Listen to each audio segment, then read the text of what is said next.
एक तरफ पिता की जान खतरे में है और दूसरी तरफ इलेक्शन की जान। अब सवाल ये है वो क्या चुनेगी। वेद राजवंशी एक ऐसे सच के करीब पहुंच चुका है जहां बस एक कदम और गणेश अवस्थी उसके सामने होंगे। वेद उस गोडाउन तक पहुंच जाता है, अब बस गणेश अवस्थी मिलने ही वाले। वेद कुर्सी पर बैठे इंसान को देखता है, उन्हें बांधे हुए हालत में।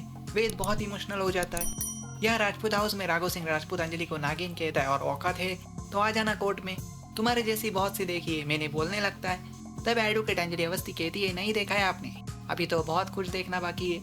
आपने गलत तरीके से डील की है, मैं कोर्ट में प्रूव कर दूंगी।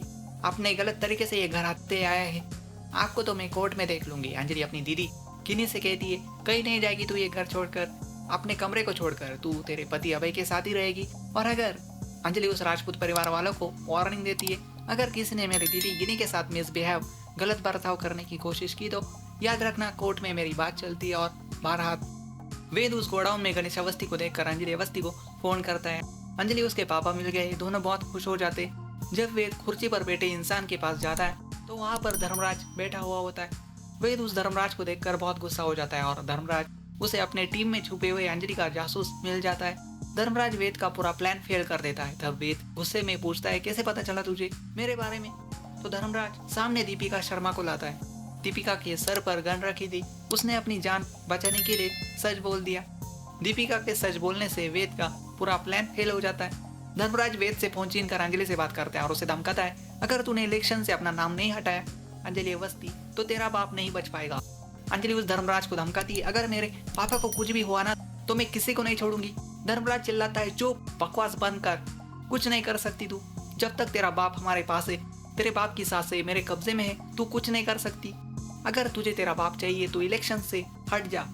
कल इलेक्शन से अगर तूने इलेक्शन से नाम नहीं हटाया तो तुझे तेरा बाप नहीं तेरे बाप की अस्थियां लौटाऊंगा और ये वेद इसे मेरे आदमी गोलियों से छन्नी कर देंगे।